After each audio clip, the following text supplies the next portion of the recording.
নমস্কার বন্ধুরা, কিভাবে পাকান পিঠা বানাতে হয় দেখুন আপনারা। এটা বরিশালের ঐতিহ্যবাহী পাকান পিঠা। আমি এখানে গরম জল করে লবণ দিয়ে জল ফুটিয়ে এটা ময়দা দিয়ে কাই করে নিয়েছি। তারপর এখানে একটা ডিম ভেঙে নিয়েছি। ডিমটা এর মধ্যে দিয়ে এখন ভালো করে এটাকে ছানতে হবে। আর এখানে আমি জল দিয়েছি 1 কাপ। জলের মধ্যে চিনি দিয়েছি 2 কাপ আর জল দিয়েছি 3 কাপ। আর দারচিনি এলাচ দিয়ে এটাকে জলটাকে জাল হতে হবে। আমি চুলে ধরিয়ে দিলাম,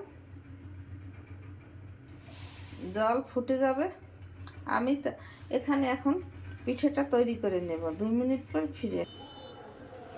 2 মিনিট পর ফিরে আসছি। জল ফুটে গেছে। এখন এটাকে তুলে নেব। জল ফুটার মধ্যে আমি পিঠার শেপ দিয়ে নিয়েছি। আপনারা চাইলে আপনাদের মনের মতো করে পিঠার শেপ দিয়ে নিতে পারেন।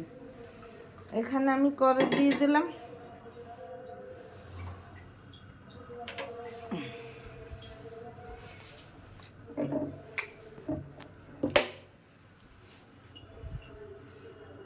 কড়াইতে পরিমাণ মতো তেল দিয়ে দিলাম।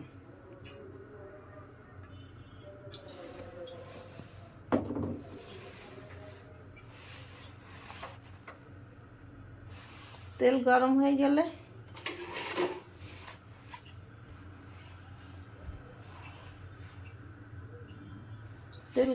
গেছে। আমি এখন পিঠা দিয়ে দেব মধ্যে।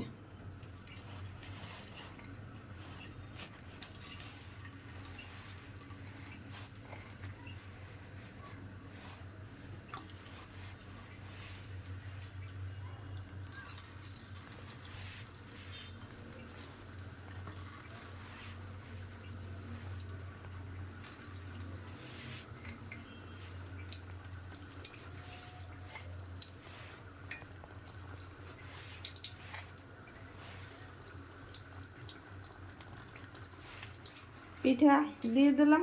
2 মিনিট পর ফিরে আসছি। 2 মিনিট পর ফিরে আসছি।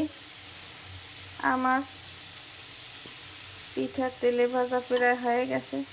শীতের দিনে পিঠা খাবো না, তাই কি হয়, তাই একটু পিঠা বানালাম। মনে পড়লো তাই একটু পিঠা করলাম। এখন আমার পিঠা হয়ে গেছে। একটু লাল লাল করে ভেজে নিতে হবে। লাল লাল করে ভেজে নিলেই পিঠে ভাজা হয়ে যাবে। এখন এই যে গরম শিরা, তার মধ্যে পিঠা এইভাবে দিয়ে দিতে হবে।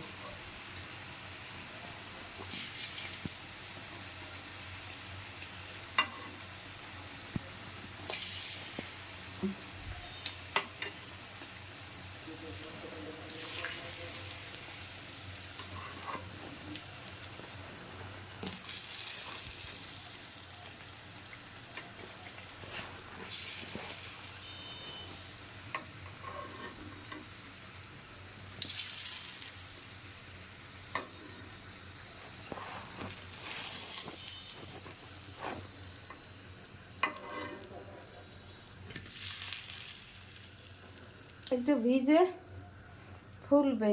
আমি 2 মিনিট পর ফিরে আসছি। 2 মিনিট পর ফিরে আসছি। বরিশালের পাকান পিঠা ঐতিহ্যবাহী। আমার পিঠা ভিজে গেছে। আপনারা এরকম তৈরি করে খেয়ে দেখবেন, খেতে অনেক সুস্বাদু লাগলে। ভেজলে পিঠাটা খেতে অনেক সুস্বাদু হয়, খুব নরম নরম পঞ্চি আকার হয়ে যায়। আপনারা এরকম ঘরে বানিয়ে তৈরি করে খেয়ে দেখবেন, খেতে অনেক সুস্বাদু লাগবে। নতুন নতুন ভিডিও পেতে আমার চ্যানেলটিকে সাবস্ক্রাইব দেবেন, লাইক কমেন্ট শেয়ার করে পাশে থাকবেন। ধন্যবাদ।